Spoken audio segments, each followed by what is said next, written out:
श्री जगदम्बिकाय नमः। नमस्कार साधकों, आज हम आपको श्रीमद् देवी भागवत महापुराण के प्रथम स्कंद का अष्टम अध्याय श्रवण करवाएंगे, जिसमें भगवान विष्णु योग माया के अधीन क्यों हो गए। ऋषियों के इस प्रश्न के उत्तर में सूत जी द्वारा उन्हें आदिशक्ति भगवती की महिमा सुनाने का वर्णन किया गया है। तो आए साधकों, कथा श्रवण करने से पहले चैनल को सब्सक्राइब कर ले। ऋषिगण बोले, हे महाभाग, हमें इस कथानक में महान अद्भुत संशय है। हे महामते, वेदों, शास्त्रों, पुराणों तथा बुद्धिमान लोगों की सदा से यह अवधारणा रही है कि ब्रह्मा, विष्णु तथा शंभु, ये तीनों देवता सनातन हैं और इस ब्रह्मांड में इनसे बढ़कर अन्य कोई नहीं है। ब्रह्मा जगत का सृजन करते हैं, विष्णु पालन करते हैं और शंकर प्रलय काल में संहार करते हैं। ये तीनों ही इसमें कारण हैं। ब्रह्मा, विष्णु और महेश, ये तीनों देवता एक ही मूर्ति के तीन स्वरूप हैं। ये लोग क्रमशः रज, सत्व और तम गुणों से युक्त होकर अपना अपना कार्य करते हैं। उन तीनों में माधव, पुरुषोत्तम, आदिदेव जगन्नाथ श्रीहरि श्रेष्ठ हैं और वे सभी कार्य संपादित करने में समर्थ हैं। अनुपम तेज वाले विष्णु से बढ़कर सर्वसमर्थ अन्य कोई भी नहीं है। उन जगतपति विष्णु को योगमाया ने विवश करके भला कैसे सुला दिया। उस समय उन विष्णु की चेतना कहाँ चली गई और उनके जीवन की चेष्टा कहाँ लुप्त हो गई। हे महाभाग, यह महान संदेह उपस्थित है, आप इस विषय में यथोचित बताने की कृपा करें। जिस शक्ति के विषय में आप पहले बता चुके हैं कि उसने भगवान विष्णु को भी पराभूत कर दिया था, वह कौन सी शक्ति है, वह शक्ति कहाँ से हुई, शक्ति संपन्न कैसे हुई तथा उसका स्वरूप क्या है। हे सुव्रत, ये सब हमें स्पष्ट रूप से बतलाइए। जो विष्णु हैं वे तो सबके ईश्वर, वासुदेव, जगत के गुरु, परमात्मा, परम आनंद स्वरूप तथा सच्चिदानंद की साक्षात मूर्ति हैं, सब कुछ करने में समर्थ, सबका पालन करने वाले, सभी चराचर का सृजन करने वाले, रजोगुण से रहित, सर्वव्यापी और पवित्र हैं। वे परात्पर विष्णु निद्रा की परतंत्रता में कैसे आबद्ध हो गए। हे परंतप, हमें इस प्रकार का आश्चर्यजनक संदेह है। हे सूत, हे व्यास शिष्य, हे महामते, आप अपने ज्ञानरूपी खग से हमारे इस संदेह को नष्ट कर दीजिए। सूत जी बोले, हे मुनिजन, इस चराचर जगत में कौन ऐसा है जो इस शंका का समाधान कर सके, जबकि ब्रह्मा के पुत्र सनकादि मुनि तथा नारद, कपिल आदि भी इस विषय में मोहित हो जाते हैं। हे मुनिश्रेष्ठ, हे महाभाग, तब इस जटिल समस्या के समाधान में मैं क्या कहूँ। देवताओं में भगवान विष्णु ही सर्वव्यापी एवं सभी भूतों के रक्षक कहे गए हैं। उन्हीं से इस चराचर समस्त विराट संसार की सृष्टि हुई है।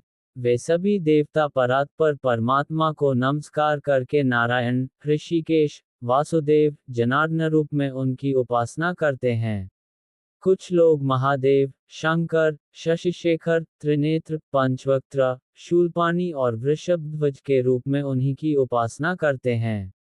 सभी वेदों में भी त्र्यंबक, त्रयंबक, कपदी, पंचवक्त्र, गौरी देहार्धधारी, कैलासवासी, सर्वशक्ति समन्वित, भूतगणों से सेवित एवं दक्षयज्ञ विध्वंसक आदि नामों से उनका गुणगान किया गया है। हे महाभागो, वैदिक विद्वान लोग सूर्य आदि नामों से भी नित्य प्रातः, सायं तथा मध्याह्न काल में संध्या करते समय विविध प्रकार की स्तुतियों से उन्हीं की प्रार्थना करते हैं। सभी वेदों में सूर्योपासना श्रेष्ठ कही गई है तथा उन महात्मा का नाम परमात्मा कहा गया है। वेदों में सर्वत्र वेदज्ञों द्वारा अग्निदेव की भी स्तुति की गई है। वहाँ त्रिलोकेश इंद्र, वरुण तथा अन्यान्य देवताओं की भी स्तुति की गई है। जिस प्रकार गंगा अनेक धाराओं में विद्यमान रहकर प्रवाहित होती हैं, उसी प्रकार महर्षियों द्वारा भगवान विष्णु सभी देवताओं में विद्यमान बताए गए हैं। मनीषी विद्वानों ने तीन प्रकार के मुख्य प्रमाण बताए हैं: प्रत्यक्ष, अनुमान और तीसरा शब्द प्रमाण। अन्य न्याय के पंडित चार प्रमाण मानते हैं: प्रत्यक्ष, अनुमान, उपमान एवं शब्द प्रमाण। परंतु अन्य मीमांसा के विद्वान लोग अर्थापत्ति को लेकर 5 प्रमाण मानते हैं।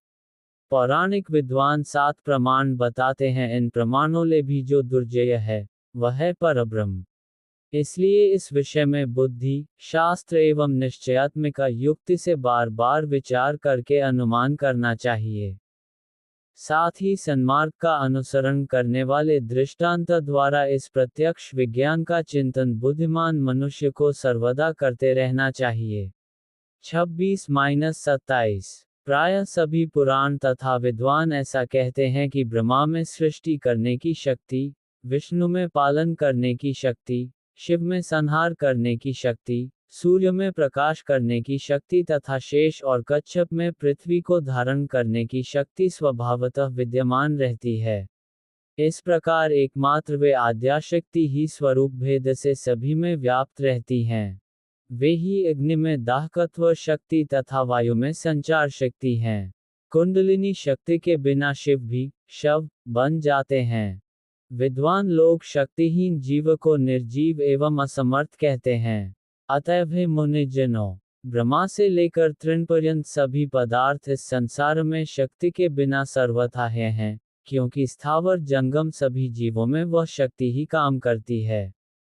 यहाँ तक कि शक्तिहीन पुरुष शत्रु पर विजयी होने, चलने फिरने तथा भोजन करने में भी सर्वथा असमर्थ रहता है। वह सर्वत्र व्याप्त रहने वाली आदिशक्ति ही ब्रह्म कहलाती है। बुद्धिमान मनुष्य को चाहिए कि वह अनेक प्रकार के यत्नों द्वारा सम्यक रूप से उसकी उपासना करे तथा उसका चिंतन करे। भगवान विष्णु में सात्विकी शक्ति रहती है, जिसके बिना वे अकर्मण्य हो जाते हैं।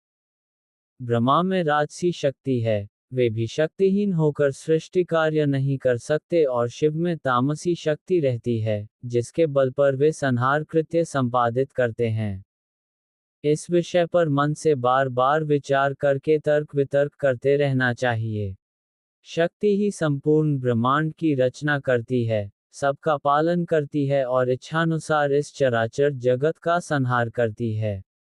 उसके बिना विष्णु, शिव, इंद्र, ब्रह्मा, अग्नि, सूर्य और वरुण कोई भी अपने अपने कार्य में किसी प्रकार भी समर्थ नहीं हो सकते। वे देवगण शक्तियुक्त होने पर ही अपने अपने कार्यों को संपादित करते रहते हैं। प्रत्येक कार्य कारण में वही शक्ति प्रत्यक्ष दृष्टिगोचर होती है।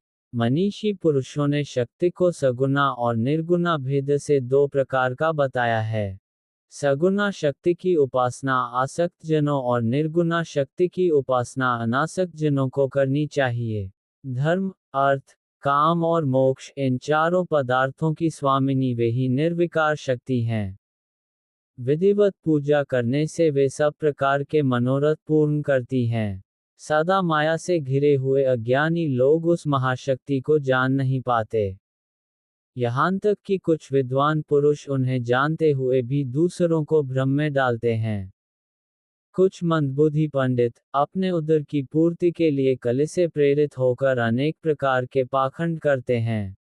हे महाभागो, इस कलि में बहुत प्रकार के अवैधिक तथा भेदमूलक धर्म उत्पन्न होते हैं, दूसरे युगों में नहीं होते। स्वयं भगवान विष्णु भी अनेक वर्षांत तक कठोर तप करते हैं और ब्रह्मा तथा शिव जी भी ऐसा ही करते हैं। ये तीनों देवता निश्चित ही किसी का ध्यान करते हुए कठिन तपस्या करते रहते हैं। इसी प्रकार अपनी इच्छाओं की पूर्ति के लिए ब्रह्मा, विष्णु, महेश ये तीनों ही देवता अनेक प्रकार के यज्ञ सदा करते हैं। वे उन पराशक्ति ब्रह्म नाम वाली परमात्मिका देवी को नित्य एवं सनातन मानकर सर्वदा मन से उन्हीं का ध्यान करते हैं। हे मुनिश्रेष्ठ, सब शास्त्रों का यही निश्चय जानना चाहिए कि दृढ़निश्चयी विद्वानों के द्वारा वे आदिशक्ति ही सदा सेवनीय हैं। ये गुप्त रहस्य मैंने कृष्णद्वैपायन से सुना है, जिसे उन्होंने नारद जी से, नारद जी ने अपने पिता ब्रह्मा जी से और ब्रह्मा जी ने भी भगवान विष्णु के मुख से सुना था। इसलिए विद्वान पुरुषों को चाहिए कि वे न तो किसी अन्य की बात सुने और न माने तथा दृढ़ प्रतिज्ञ होकर सर्वदा शक्ति की ही उपासना करें। शक्तिहीन असमर्थ पुरुष का व्यवहार तो प्रत्यक्ष ही देखा जाता है कि वह कुछ कर नहीं पाता। इसलिए सर्वव्यापिनी आदिशक्ति जगत जननी भगवती को ही जानने का प्रयत्न करना चाहिए।